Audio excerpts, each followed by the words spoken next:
FBI officers ये देखकर परेशान थे कि जिस जेल में किसी कैदी को खुला भी छोड़ दिया जाए वो फिर भी भाग नहीं सकता, वहां अथॉरिटीज की नाक के नीचे से 3 प्रिजनर्स आखिर कैसे भाग निकले। सबसे हैरानी की बात तो ये थी कि अगले 10 घंटों तक जेल अथॉरिटीज को कैसे उनके भागने की जरा बराबर भी भनक ना पड़ सकी। ना सिर्फ FBI बल्कि US की 3 टॉप लेवल एजेंसीज भी इस केस को सुलझाने में एड़ी चोटी की जोर लगा चुकी थी। तो हम बात कर रहे हैं एक ऐसे जेल ब्रेक की जो पिछले 60 सालों से सिर्फ उलझा हुआ ही नहीं बल्कि दुनिया के लिए अब एक मिस्ट्री भी बन चुका है। अमेरिका के सैन फ्रांसिस्को में समुद्र के बीचों बीच एक आइलैंड मौजूद है जिसे अल्काट्राज आइलैंड के नाम से जाना जाता है। यूं तो ये आइलैंड कभी लाइट हाउस, कभी फोर्ट तो कभी मिलिट्री प्रिजन के तौर पर इस्तेमाल होता था, लेकिन 1934 में इसे फेडरल प्रिजन में तब्दील कर दिया गया। 22 एकड़ में फैला हुआ यह आइलैंड समुद्र में ही एक बहुत बड़े पत्थर पर बना हुआ है। इसी वजह से इसको द रॉक भी कहा जाता है।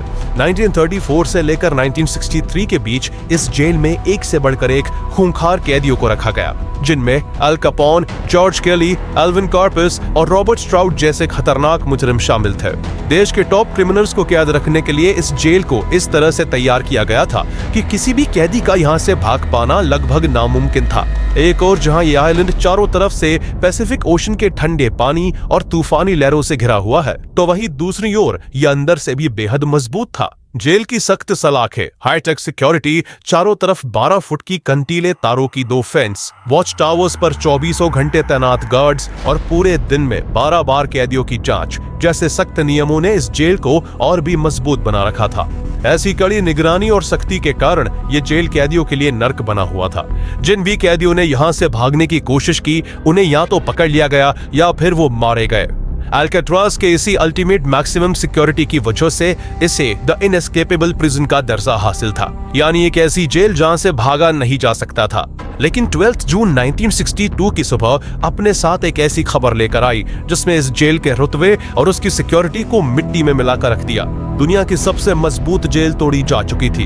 एक नहीं 3 कैदी रात के अंधेरे में पुलिस की नाक के नीचे से फरार हो चुके थे। पीछे रह गए थे तो बस उनके नकली पुतले जो पुलिस की नाकामी पर मुस्कुरा रहे थे। जेल का चप्पा चप्पा छाना गया, चारों ओर समुद्र में तलाशी ली गई, लेकिन पुलिस को भागे हुए कैदियों का साया तक नहीं मिल सका। पुलिस क्या, FBI और US मार्शल जैसी अमेरिका की टॉप लेवल एजेंसीज ने भी उन्हें ढूंढने में एड़ी चोटी का जोर लगा दिया, लेकिन ना तो भागे हुए कैदियों की लाश मिली और न ही उन्हें जिंदा पकड़ा जा सका। आज 60 से ज्यादा सालों बाद भी ये प्रिजन ब्रेक एक ऐसा रहस्य बना हुआ है जिसकी परतों को आज तक सुलझाया नहीं जा सका। Alcatraz, a high-security prison where every inmate learns one thing: there is no way out. Stolen spoons, dummy heads made out of paper mache, and a raincoat raft, they burrowed their way to freedom. It appears to be the first successful escape in the history of the maximum security prison. But brothers John and Clarence Anglin and Frank Morris disappeared into the night and have never been found.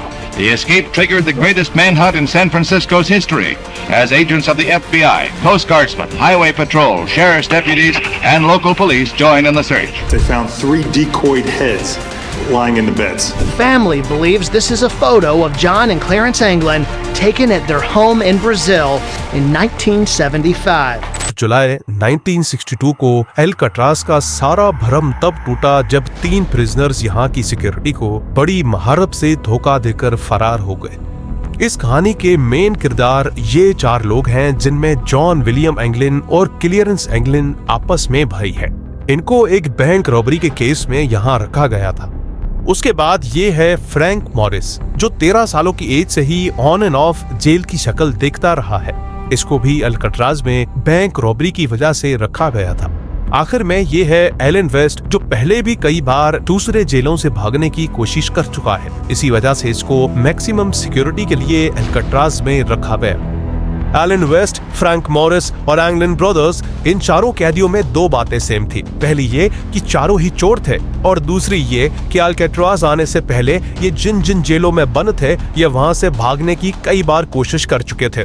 इसलिए इन्हें Alcatraz की मजबूत jail में लाया गया जहां से कोई भी भाग नहीं पाया था। लेकिन ना तो पुलिस ऑफिशियल्स ने और ना ही अल्काट्राज को इनएस्केपेबल प्रिजन कहने वालों ने शायद सपने में भी नहीं सोचा होगा कि ये कैदी वो कर दिखाएंगे जो इससे पहले कोई नहीं कर पाया था और अल्काट्राज की शान और रुतबे पर हमेशा हमेशा के लिए कलंक लग जाएगा। एक जैसी फितरत होने की वजह से चारों कैदियों को दोस्त बनने में बिल्कुल भी समय नहीं लगा। मेस में खाना खाना हो, किसी एक्टिविटी में हिस्सा लेना हो या फिर ड्यूटी का कोई काम करना हो, ये जब भी अपनी अपनी सेल से बाहर होते तो एक दूसरे के नजदीक रहकर सबकी नजर से बचते हुए फुसफुसाकर अल्काट्राज से भागने की बात करते। एक तरह से इन चारों का एक परफेक्ट कॉम्बिनेशन था। जहां फ्रैंक मॉरिस काफी इंटेलिजेंट था और भागने का एक जोरदार प्लान बना सकता था, तो वही एलन वेस्ट वहां कई सालों से होने की वजह से भागने के लिए जरूरी सामानों का जुगाड़ कर सकता था। उसने 3-4 सालों में यहाँ रहते हुए जेल की बनावट और उसके लूप होल्स के बारे में काफी कुछ जान लिया था। इसके अलावा जॉन और क्लेरेंस एंगलिन स्विमिंग में माहिर होने के कारण अल्काट्राज के चारों ओर के समुद्र को पार करने की तरकीब सोच सकते थे। लेकिन इनके सामने परेशानी ये थी कि ये अलग अलग ब्लॉक में कैद थे। अपने प्लान को अंजाम देने के लिए सभी को एक ही ब्लॉक में एक दूसरे की सेल के पास होना जरूरी था। एलन वेस्ट इस जेल में काफी अरसे से है, इसी वजह से इसको जेल के कंपाउंड के बारे में दूसरों से ज्यादा मालूम है। अल्काट्राज से भागने का आइडिया सबसे पहले 1960 में एलन वेस्ट ने ही अपने इन साथियों को बताया था। एलन ने जेल के ब्लॉक बी में एक लूप होल तलाश किया था जहां से उनका भागना शायद किसी हद तक मुमकिन था। उन्होंने ये भी पता कर लिया था कि ब्लॉक बी ही ऐसी जगह है जिसके ऊपर की वेंटिलेशन शाफ्ट कंक्रीट से सील नहीं है, यानी अगर कोई भागने का चांस था तो वो केवल ब्लॉक बी में रहकर ही हो सकता था। इसलिए बहुत चालाकी से काम लेते हुए उन्होंने किसी तरह जेल स्टाफ को मना लिया और चारों कैदी बी ब्लॉक में एक दूसरे के आसपास वाली सेल्स में शिफ्ट हो गए। खुशकिस्मती थी इनकी कि जेलर ने इनको ब्लॉक बी में शिफ्ट कर दिया और वो भी एक दूसरे के बराबर में। इनका पहला टारगेट तो पूरा हो चुका था। चारों प्रिजनर्स एक साथ ब्लॉक बी में शिफ्ट हो चुके थे। अगले 2 सालों तक ये अपने अपने सेल्स के अंदर ही क्या खिचड़ी पकाते रहे, इसकी किसी को कानो कान खबर ना पड़ी। चारों ने वहां से भागने का प्लान बनाना शुरू कर दिया। बी ब्लॉक सेल की वेंटिलेशन शाफ्ट कमजोर थी और कंक्रीट से सील नहीं थी। वहां तक पहुंचकर कैदी छत पर चढ़ सकते थे और फिर वहां से भाग सकते थे। लेकिन सबसे बड़ा सवाल वेंटिलेशन शाफ्ट तक पहुंचने का था। बहुत सोच विचार के बाद उन्हें उनके सेल का वेंटिलेशन ग्रेट बाहर निकलने का अच्छा जरिया लगा। दरअसल हर कैदी की सेल में वेंटिलेशन के लिए एक मेटल की जाली होती थी जिसके पीछे एक बंद यूटिलिटी कॉरिडोर था जहां बहुत सारी पाइपलाइंस और हीटिंग डक्ट्स होते थे। वहां बहुत कम बार किसी का आना जाना होता था। सेल्स के पीछे का यह बंद कॉरिडोर इसी वजह से अनगार्डेड होता था। साथ ही इससे होकर छत की वेंटिलेशन शाफ्ट तक जाया जा सकता था। उन्होंने प्लान बनाया कि अगर किसी तरह उनके सेल की वेंटिलेशन ग्रेट्स को तोड़कर उसके आसपास के हिस्से को खोदकर होल को बड़ा कर दिया जाए तो उसके जरिए सेल से कॉरिडोर की तरफ निकला जा सकता है। इस प्लान के बाद चारों कैदियों ने वेंटिलेशन ग्रेट के चारों ओर कंक्रीट की 8 इंच मोटी मजबूत दीवार को खोदना शुरू कर दिया। उन्होंने इसके लिए किचन से चुराई गई मेटल की चम्मचों का इस्तेमाल किया। साथ ही प्रोसेस को फास्ट करने के लिए उन्होंने वैक्यूम क्लीनर मोटर से एक ड्रिल भी तैयार कर ली। दीवार को खोदने का काम म्यूजिक आवर के वक्त किया जाता, जब सभी कैदियों के लिए जेल में हर दिन 1 घंटे के लिए तेज आवाज में म्यूजिक बजता। इस तरह किसी को भी उनके काम की भनक नहीं लगती। साथ ही ये काम बारी बारी से किया जाता था। उनमें से कोई गार्ड्स पर नजर रखता और बाकी के अपना काम चालू रखते। इस तरह सभी की नजरों से बचते हुए खुदाई की जाती रही। दिन, हफ्ते और कई महीने गुजर जाने के बाद चारों ने आखिरकार अपनी अपनी सेल में सिंथ के नीचे मौजूद वेंटिलेशन ग्रेट के आसपास इतना बड़ा सुराख कर लिया कि वो आसानी से वहां से पीछे बंद कॉरिडोर में निकल सकते थे। होल्स को छुपाए रखने के लिए उन्होंने म्यूजिक इंस्ट्रूमेंट्स, कुछ बड़े साइज के ऑब्जेक्ट्स और कार्डबोर्ड से बनाए नकली वेंटिलेशन ग्रेट का इस्तेमाल किया ताकि बाहर से देखने पर सेल के अंदर सब कुछ नॉर्मल लगे। उनके निकलने के लिए एक तरह तरह से टनल तो तैयार हो चुकी थी और अब अगर वो चाहते तो किसी भी रात वहां से वेंटिलेशन शाफ्ट तक पहुंचकर उसे खोलकर छत पर जा सकते थे और वहां से गार्ड्स की नजरों से बचते बचाते भाग सकते थे। लेकिन वो इस तरह अल्केट्राज से बाहर निकल भी लेते तब भी उनके सामने खतरनाक समुद्र था, जिसकी वजह से अभी तक के सारे एस्केप्स नाकाम रहे थे। इसलिए उन चारों ने सब्र रखते हुए ठंडे पानी और तूफानी लहरों को पार करने के लिए लाइफ जैकेट, बोट और पैडल जैसे जरूरी सामान बनाने का फैसला किया। ये सब बनाने के लिए उन्होंने वेंट की जगह किए सुराख से निकलकर कॉरिडोर के रास्ते अपनी सेल ब्लॉक के ऊपर एक सीक्रेट वर्कशॉप बनाने का फैसला किया, जहां वो छिपकर अपने काम को अंजाम दे सकते थे। लेकिन ऐसा करने में मुश्किल इस बात की थी कि वो अगर अपनी सेल से बाहर रहकर ये काम करते तो उन्हें उनकी सेल में ना देखकर गश्त लगाने वाले गार्ड्स को उनके भागने का प्लान मालूम पड़ जाता। इसलिए गार्ड्स को चकमा देने के लिए उन्होंने प्लास्टर, टॉयलेट पेपर, साबुन और टूथपेस्ट से डमी हेड्स तैयार किए और उन्हें ज्यादा रियलिस्टिक बनाने के लिए उन पर पेंट कर दिया गया और सर पर बाल लगा दिए गए, जिन्हें क्लेरेंस एंगलिन ने जेल सैलून से कैदियों के बाल काटने के दौरान इकट्ठा किया था। अब जब भी उन्हें रात के समय सेल से बाहर रहकर यूटिलिटी कॉरिडोर के अंदर अपनी सीक्रेट वर्कशॉप में काम करना होता तो अपने अपने पुतले को बेड पर सुलाकर उसे गर्दन तक कंबल में ढक देते, जिसके अंदर बॉडी की शेप में कपड़े भरे होते थे। सेल के बाहर से देखने पर गार्ड्स को यही लगता कि कैदी सो रहे हैं। इस तरह सेल से बाहर रहने का नुस्खा निकालकर चारों शातिर कैदियों ने भागने के लिए अपनी सीक्रेट वर्कशॉप में कई जरूरी सामान बनाने शुरू कर दिए। उन्होंने किचन, लॉन्ड्री और वर्कशॉप समेत कई जगहों से बहुत सारा सामान चोरी किया और कई जरूरी चीजें तैयार कर ली। उन्होंने 50 से ज्यादा रेनकोट से लाइफ जैकेट्स और रबर राफ्ट को तैयार कर लिया था, जिसका आइडिया उन्हें उनके पास मौजूद एक मैगजीन से मिला। इस रबर राफ्ट को फुलाने के लिए फ्रैंक मॉरिस ने एक म्यूजिकल इंस्ट्रूमेंट कॉर्सेंटीना का इस्तेमाल किया, जिसे वो अक्सर बजाता रहता था। इसके अलावा लकड़ी के टुकड़ों और चुराए गए स्क्रूज से नाव के लिए पैडल भी तैयार कर लिए गए। जहां कई महीनों की तैयारी में इतना सब कुछ कर लिया गया था, तो साथ ही उन्होंने सेल हाउस के टॉप में मौजूद वेंटिलेशन शाफ्ट को भी ढीला करना शुरू कर दिया था, जहां से निकलकर उन्हें भागना था। इस तरह उनके भागने का प्लान लगभग पूरा हो चुका था। अब बस उन्हें देखना यह था कि उनका प्लान सफल होता है या फिर औरों की तरह नाकाम रहता है। हर दिन की तरह ही 11 जून 1962 का दिन भी अल्केट्राज के लिए एक आम दिन था। शाम ढलने के बाद जेल के सभी कैदियों ने मेस में खाना खाया और वापस आकर अपनी अपनी सेल में बंद हो गए। उसके कुछ देर बाद डेली रूटीन की तरह गार्ड्स ने सभी की सेल्स में झांक कर काउंटिंग की और रात करीब 9:30 बजे जेल की लाइट्स को कैदियों के सोने के लिए बंद कर दिया गया। अभी तक सब कुछ नॉर्मल था, लेकिन आगे जो होने वाला था वो अल्केट्राज के इतिहास को हमेशा हमेशा के लिए बदलने वाला था। ये रात अल्केट्राज की साख को मिट्टी में मिलाने वाली थी। लाइट्स ऑफ होने के तुरंत बाद इस प्लान के लीडर फ्रैंक मॉरिस ने अपने साथियों को बताया कि उन्हें आज रात ही अपने प्लान को अंजाम देते हुए वहां से भागना होगा। जिसके बाद उन्होंने अपनी अपनी सेल में वेंटिलेशन की जाली को हटाकर उसके चारों तरफ की कंक्रीट सीमेंट को हटाना शुरू कर दिया, जिसे वो अक्सर अंदर आ जाने के बाद लगा दिया करते थे।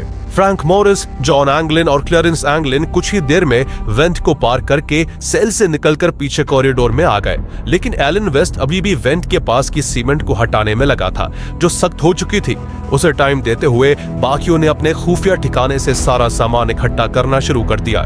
सब कुछ तैयार था, लेकिन वेस्ट अब भी दीवार के सुराख को पूरा नहीं खोल पाया था, जिससे वो बाहर आ पाता। उसके साथियों ने दीवार की पिछली साइड से कुछ मदद करने की कोशिश की, लेकिन मानो आज किस्मत उनके दोस्त एलन वेस्ट के साथ नहीं थी। जब बहुत वक्त गुजर गया तो उन तीनों ने अपने साथी को पीछे छोड़ने का फैसला किया और आगे बढ़ गए। तीनों कैदियों ने सारा सामान लादकर 30 फुट ऊंचे सेल हाउस रूफ तक पहुंचने के लिए उसमें लगी पाइपलाइंस का सहारा लिया और वेंटिलेशन शाफ्ट को खोलकर तीनों छत पर आ गए। इस समय चारों तरफ कोहरा और रात का सन्नाटा छाया हुआ था। जेल और टावर की लाइट्स के अलावा हर तरफ अंधेरा था। उन्होंने बड़ी ही सावधानी से बिना कोई आवाज किए 100 फीट की छत को पार किया और फिर जमीन तक लगे पाइप से लटकते हुए नीचे जमीन पर आ गए।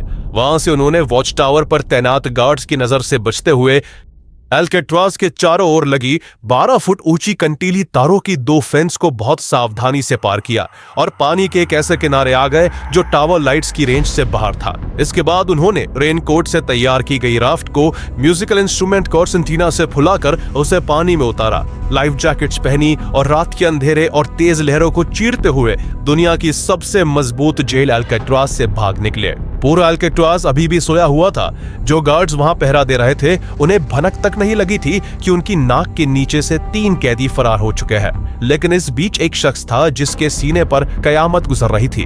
वो शख्स था एलन वेस्ट, जो कई घंटों की मशक्कत के बाद अपनी सेल से निकलने में सफल हो चुका था। लेकिन जब वो छत पर आया और उसने वहां से चारों तरफ झांक कर देखा तो उसे रियलाइज हुआ कि अब काफी देर हो चुकी थी और उसके साथ ही उसके बिना ही अल्काट्राज से भाग चुके थे। वो बहुत भारी दिल के साथ वापस अपनी सेल में लौट आया।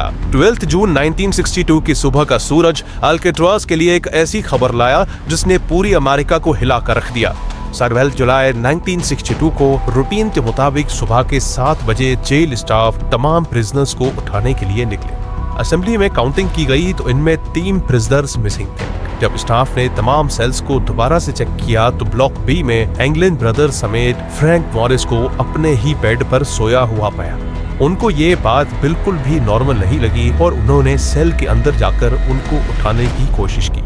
इसी दौरान वो क्या देखते हैं कि तीनों सेल्स के बेड पे सिर्फ डमी हेड्स पड़े हुए थे।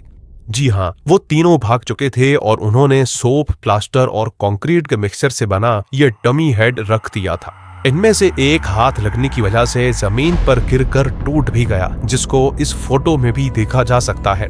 ये मंजर देखकर पूरे जेल स्टाफ के होश खता हो चुके थे। हमने वेंट के पास जाकर ध्यान से इंस्पेक्शन करने पर गार्ड्स ने देखा कि दीवार में एक बड़ा सा सुराख था जो पीछे बंद यूटिलिटी कॉरिडोर की तरफ खुलता था। गार्ड्स उसके अंदर घुसे जहां कुछ ही दूरी पर उन्हें कैदियों की सीक्रेट वर्कशॉप भी मिली और ऊपर वेंटिलेशन शाफ्ट से निकलकर छत पर उन्हें भागे हुए कैदियों के पैरों के निशान भी दिख गए। गार्ड्स को सारा माजरा समझ आ चुका था कि 3 कैदी जेल तोड़कर फरार हो चुके हैं। फौरन अलार्म्स बजाकर पूरे अल्काट्राज को लॉकडाउन कर दिया गया और जेल के कोने कोने में उन्हें ढूंढा जाने लगा। पुलिस के अलावा वहां FBI और आर्मी भी आ पहुंची और एक बड़े स्केल पर सर्च ऑपरेशन शुरू हो गया। अल्काट्राज के आसपास की जमीन और समुद्र सब कुछ खंगाल लिया गया, लेकिन भागे हुए कैदियों का कुछ पता नहीं चल सका। इस दौरान एलन वेस्ट को भी इन्वेस्टिगेट किया गया, जो शुरू से ही इस एस्केप प्लान का हिस्सा था, और सर्च करने पर उसके कमरे में भी गार्ड्स को उन तीनों की तरह डमी हेड मिला। एलन वेस्ट ने कन्फेस करने में जरा भी देर नहीं लगाई और उसने उनका सारा प्लान खोल कर रख दिया। उसके अकॉर्डिंग अल्काट्राज से निकलने के बाद उनका प्लान राफ्ट से नजदीकी एंजल आइलैंड तक पहुंचने का था और फिर वहां से रैकून स्ट्रेट को पार करके उन्हें मरीन काउंटी जाना था। इसके बाद उन्हें वहां से एक कार और कुछ कपड़े चोरी करने थे और फिर आगे की तरफ निकल जाना था। FBI को एक बार के लिए लगा कि एलन वेस्ट झूठ बोल रहा है, लेकिन जब एंजल आइलैंड के आसपास छानबीन की गई तो यह साबित हो गया कि वेस्ट ने जो भी बताया था वो सब सच था। एस्केप के 2 ही दिन बाद 14 जून को एंजल आइलैंड के साउथ कोस्ट से एक पैडल बरामद हुआ जो उन कैदियों का बनाया हुआ था। साथ ही उसी दिन एक छोटा रबर पैकेट भी मिला जिसमें एंगलिन्स भाइयों के फैमिली फोटोग्राफ्स और लेटर्स थे।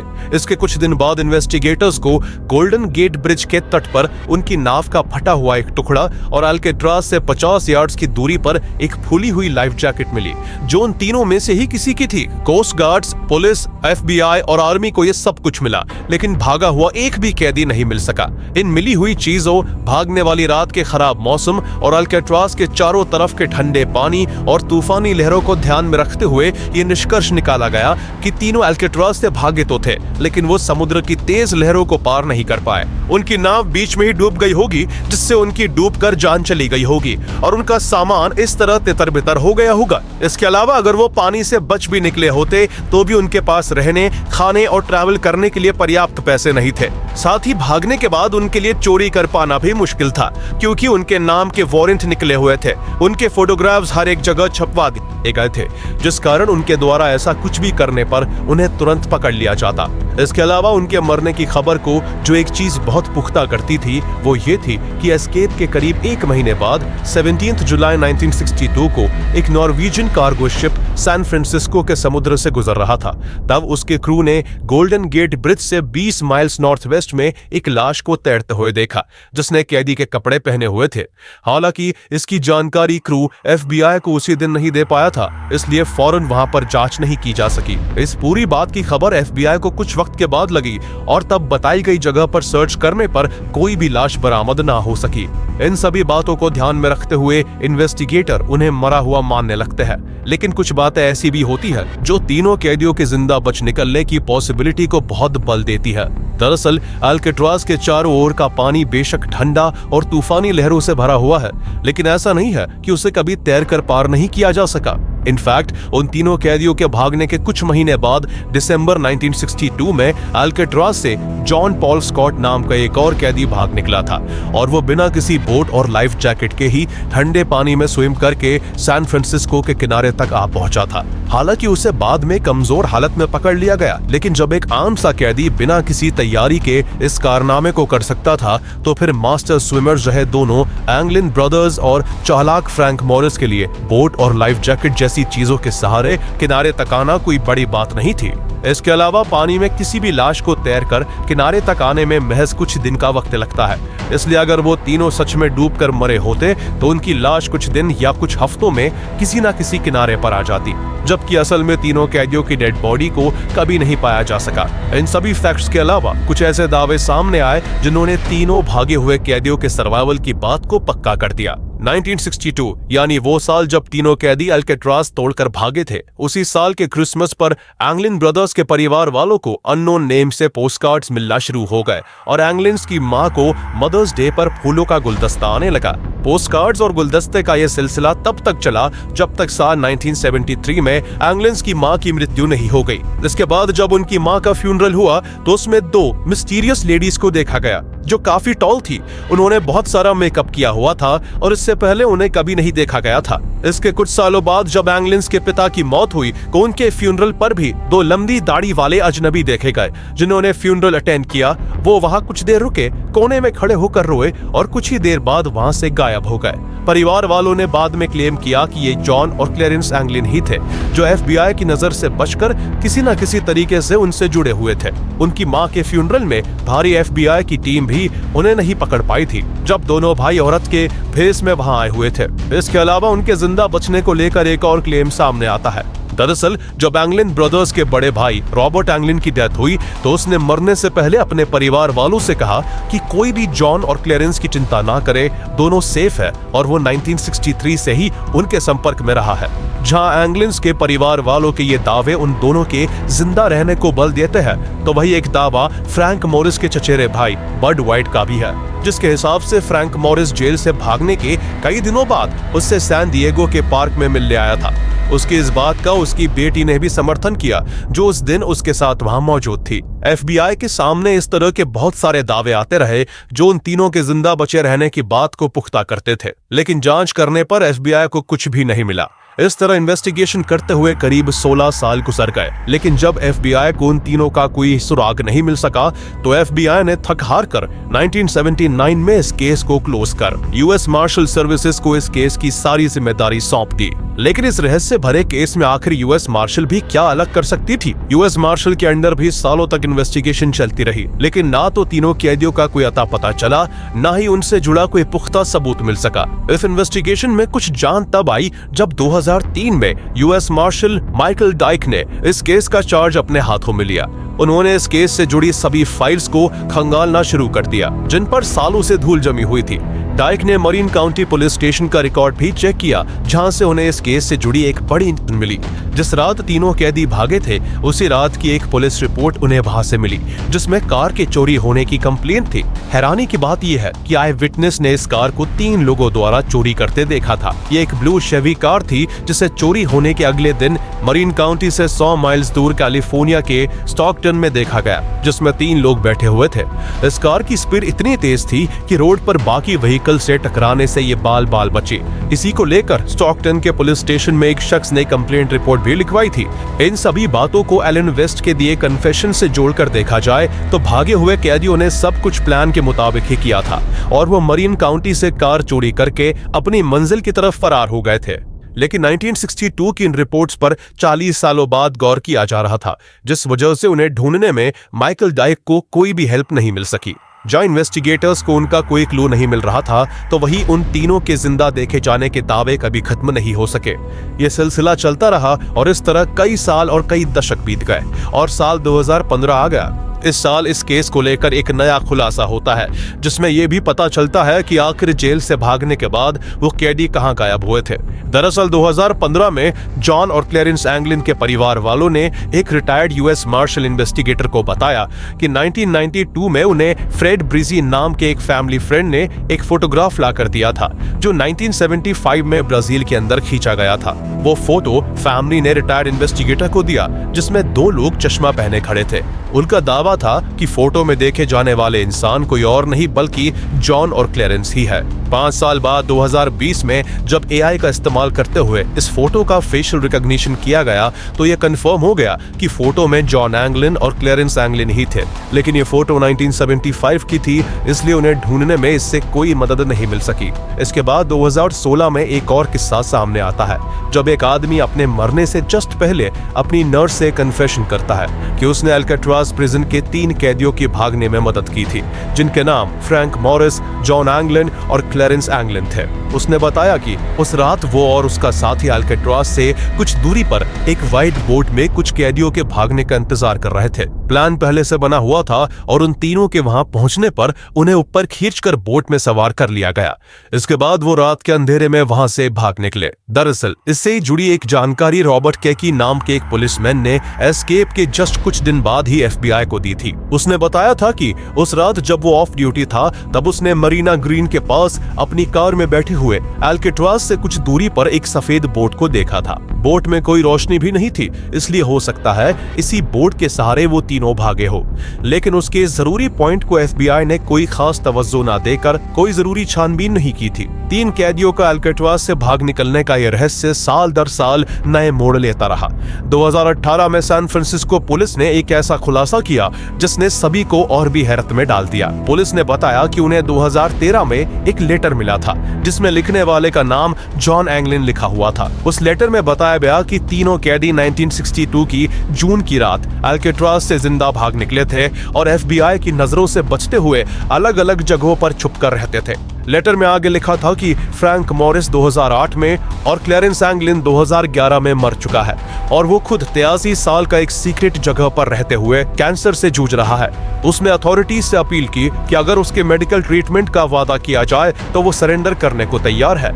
इस लेटर ने इन्वेस्टिगेटर्स को भारी उलझन में डाल दिया था। जॉन के फिंगरप्रिंट्स, डीएनए और हैंडराइटिंग के जरिए लेटर का मूल्यांकन किया गया, लेकिन अथॉरिटीज को रिजल्ट्स इनकंक्लूसिव लगे और कोई नतीजा नहीं निकल सका। 11 जून 1962 की रात तीनों कैदी भागकर कहां निकले, इसका पता आज तक नहीं चल सका।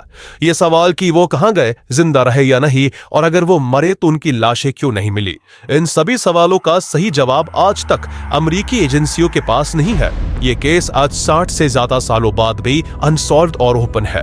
ये केस तब तक खुला रहेगा जब तक कि तीनों कैदी पकड़े नहीं जाते, उनकी डेड बॉडीज नहीं मिल जाती या फिर उनकी उम्र 99 साल नहीं हो जाती। ये एक रहस्य से भरा ऐसा मामला है जिसने न केवल एफबीआई और यूएस मार्शल सर्विस की नींद उड़ा दी, बल्कि अल्काट्राज जेल पर ताला लगाने की एक बड़ी वजह भी बना। एस्केप के अगले ही साल अल्काट्राज को बंद कर दिया गया। 1979 में हिम्मत हारकर एफबीआई ने भी ऑफिशियली इस केस से हाथ उठा लिए। अब सिर्फ यूएस मार्शल सर्विस है जहां ये केस अभी तक खुला हुआ है, और ये तब तक खुला रहेगा जब तक या तो प्रिजनर्स पकड़े नहीं जाते, उनकी डेड बॉडी नहीं मिलती, या फिर उनकी एज 99 नहीं हो जाती। अल्काट्राज आइलैंड को आज एक नेशनल पार्क में बदल दिया गया है, जहां टूरिस्ट ब्लॉक बी की उन्हीं सलाखों को देख सकते हैं जहां 60 साल पहले एंगलिन ब्रदर्स, फ्रैंक मॉरिस और उनके साथी एलन वेस्ट कैद हुआ करते थे। मिलते हैं अगली शानदार वीडियो में।